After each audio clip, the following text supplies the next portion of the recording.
Hello everyone, my name is Zach, welcome back to my channel. Hope you're doing well today. Today I'm going to be doing a tag video. I'm also going to be doing a tag video next week. I don't usually like to do tags because I don't read enough books, so a lot of my answers end up being centered around the same books.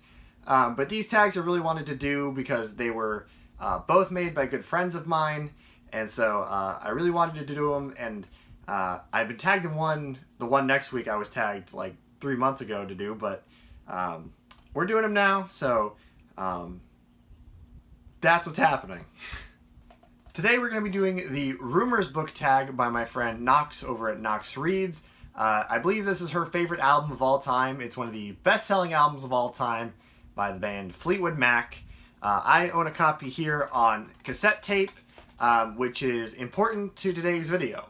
For those of you who don't know, cassette tapes actually require you to use as much tape as the longest side requires. And also, your shorter side ends up having just like blank space of silence waiting for it to run out because you need the extra tape for the longer side. So, if you change around some of the songs to make the sides as even as possible, you save a little bit of money in manufacturing by using less tape, and it also makes an easier experience for listening for the people at home because there's no blank space, or there's less blank space on the shorter side of the tape. That being said, my copy of Rumours is one of these tapes. Two of the songs are switched around, so when I do this tag, I'm actually going to do it in the running order of my cassette tape. So if you want the correct order of the songs, and you're too lazy to just Google it, you should check out Nox's video. You should check out Nox's video anyway, personally, I think. But she did the album in proper order, how it's on streaming platforms, how it's on CD, how it's on the original record, plus a few bonus tracks, which we'll cover when we get to them. But just know, I'm doing a little goofy because I'm a weird guy who loves collecting cassette tapes, because my first car had a cassette deck in it, so I bought a good handful of tapes, and then when we replaced my car, I didn't want to get rid of my tapes, so I bought a cassette deck so I could keep listening to them. And I've kept buying them, because I'm a weirdo. Alright, so the first song on my version of the album is I Don't Want to Know, and the prompt for this is to pick the closest two books up. So the closest two books to me should be the two hardbacks closest to the center on this middle shelf. Alright, so we got The City by Dean Koontz and The Fireman by Joe Hill. It says, which one would you get rid of to save the other? I'm definitely going to get rid of Dean Koontz' The City. My mom grabbed this from a family member. I don't even remember which family member she grabbed it from, to be honest with you now. Just because she knew I wanted to read Dean Koontz, and she didn't realize I had actually gotten a few to read. So I don't really know anything about this. The Fireman, if you didn't know, Joe Hill is Stephen King's son. And I happened to see this at the discount rack at Barnes & Noble one day, and my dad's a fireman. So I figured if I was going to check out Joe Hill, this would be a good one to pick up. And it was a big-ass hardcover for $7.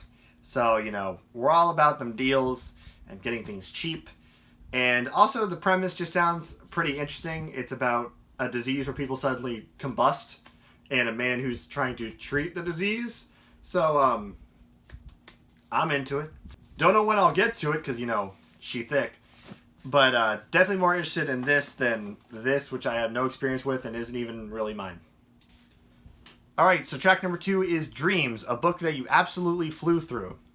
So the usual story I go to when people talk about flying through books was in 8th grade when I read the original Hunger Games, and I got through it in 2 days, which a lot of people I don't think will find that impressive. I've heard people say they read the entire trilogy in an afternoon, which, I mean, good for you, but I read so little back in those days and did not read that fast that telling my mom that I had finished this book in 2 days, like, I might as well have said I discovered life on Mars. It was just like, she was so impressed and she was so happy. And then I read the next book in like a week and a half because I didn't love it as much. And then never read the third one because I was spoiled for it. Thanks, Jason. But yeah, The Hunger Games by Suzanne Collins. Flew through it in 2 days. Question number 3 is Never Going Back Again, a book that you don't think you're giving a second chance. So when I first started getting into reading and I was getting into sci-fi reading, one of the authors that comes up very frequently as one of the greatest sci-fi authors of all time is Robert A. Heinlein. I have read a little bit of Heinlein. I really like Starship Troopers. And then I read Space Cadet, which was like a YA baby's first Starship Troopers without the really interesting political and moral stuff. And another book of his I tried to read was called Sail Beyond the Sunset. Now, important note, I like to go into books blind, so when I was picking out books from an author that I knew I had liked one book of, I didn't even bother checking what it was, I just kind of checked it out. Well, I started To Sail Beyond the Sunset, which is subtitled like The Autobiography of Maureen Johnson or something or another.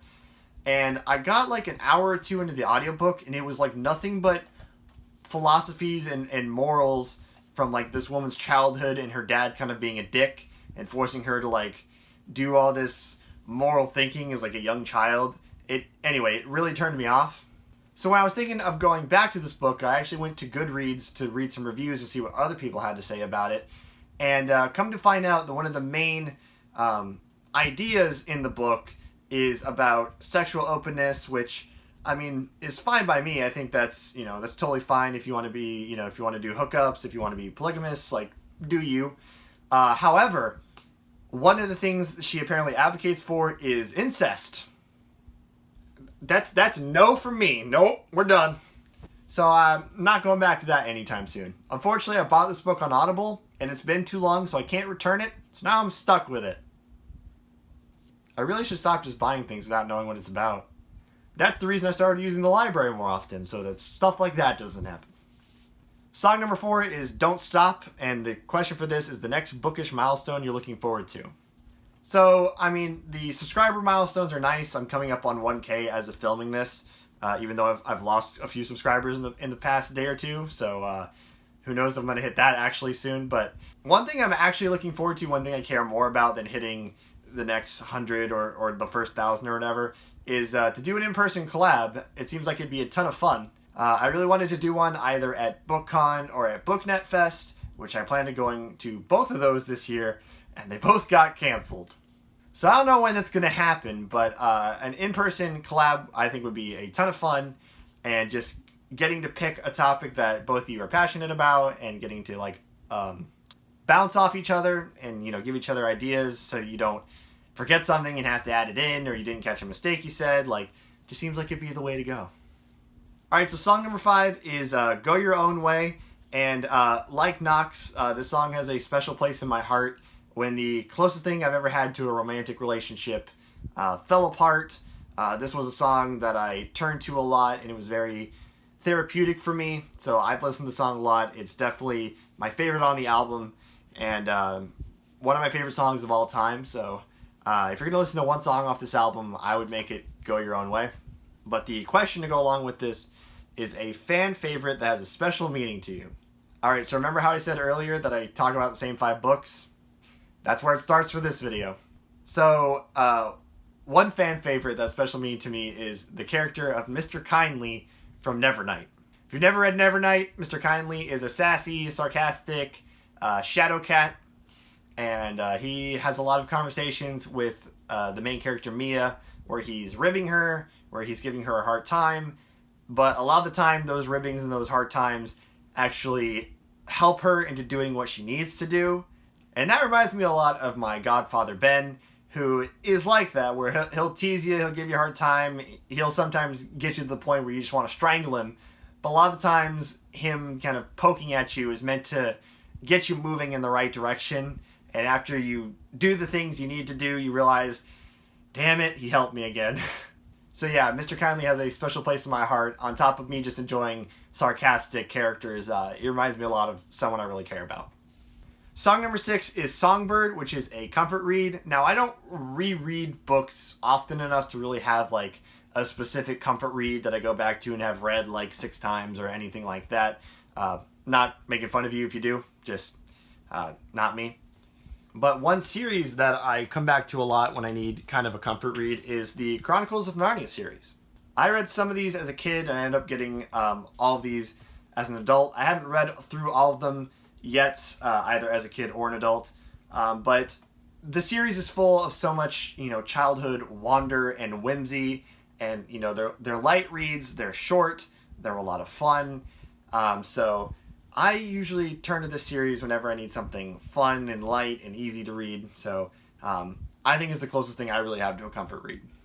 Song number 7 is The Chain, which is probably my second favorite song on the album. The Chain's a great song. And it's something bookish that disappoints you, you can't break away from. I feel like I'm going to get some hate for this one, but I gotta say it. The Grishaverse. Now, let me explain something, okay? The Six of Crows duology slaps. I really enjoy it. I think it's good. However, the entire Grishaverse as a whole has been a slow but steady decline as I read on. I'm one of the few people that actually prefers Six of Crows to Crooked Kingdom, so it's like just ever so slight of a drop, but I mean, those two books are right there. They're both really, really, really good. Then I read Shadow and Bone. Shadow and Bone is very mediocre, very plain. It was okay for what it was. It was the start of a trilogy. It was a 2012 YA fantasy. Nothing to write home about, but also not too much to get mad about. Then this happened. The first third of this book has like a whole book's worth of plot in it, so it's like you're sliding on ice, just things keep happening. You're like, what? What's happening? Oh, they're on a boat. Oh, they're on someone else's boat. Oh, they're doing this. What? Ah, ah. And then you hit like the 150 page mark and the book just stops. And for the next like 300 pages or however long this book is, you're like, is anything else going to happen? Is something going to happen of note? I'm just kind of sitting here. So, yeah, in terms of just the quality of the plots, I mean, slow but steady decline. Also, the characters, coming back to this after Six of Crows. Six of Crows has just a great set of characters. And this one has a couple good characters. But a couple really not great characters. And a couple characters I find completely uninteresting. So the quality of characters, the quality of plot, and just the overall quality of books is just do. So even though I'm not ready to give up on this series entirely, I'm going to read Ruin and Rising and King of Scars so I can be part of the like launch day hype for the second King of Scars book. I will say it has been a journey that has been diminishing returns. So when I read this question, it was the first thing that came to mind. Song number 8 is You Make Love and Fun, and the question for this is a character that makes love fun. Speaking of Six of Crows, we're going to go to that, and we're going to talk about the character of Jesper. I really love Jesper just in general. He's just really fun and really well written. And his relationship with Wyland, just the two of them together, I love to see it. I love watching them. Their dynamic is great. And just, you know, him being super flirty and Wyland being super shy. It's just the best. Song number 9 is Secondhand News, a book with an opening line that sets the tone perfectly. I just realized I didn't grab my book off the shelf. Yep, we're talking about Feed again. Alright, so there's a little bit of like preamble and blog stuff, but the actual first line of Feed is this. Our story opens where countless stories have ended in the last 26 years, with an idiot, in this case my brother Sean, deciding it would be a good idea to go out and poke a zombie with a stick to see what happens. Got me hooked the first time I read it. The book is actually quite serious and has a lot of political intrigue and great science fiction with like virology and stuff. But it definitely sets the tone of the main character, this kind of hard ass that's like grumpy but also like gets shit done. So I think it sets the tone perfectly, and I just think it's also just a really funny line. So I'll go with that. Song number 10 is Oh Daddy, a book you and your friends don't agree on. I did a terrible job preparing for this video because I also didn't get this one off the shelf. Alright, so Nox, who created the tag, and I kind of disagree on this book. She liked it, but the ending, I think she said, basically ruined the whole book for her. Where, yeah, the ending has some issues, and I can definitely see why not everyone likes it. But it was fine with me. So I really enjoyed this book as a whole. She does enjoy aspects of it. I know me and her have talked about it a lot. And this is getting a Netflix adaptation, so I'm interested to see what they do with it and if they change the ending at all, which will be interesting. But I love this book, and a lot of people on BookTube didn't.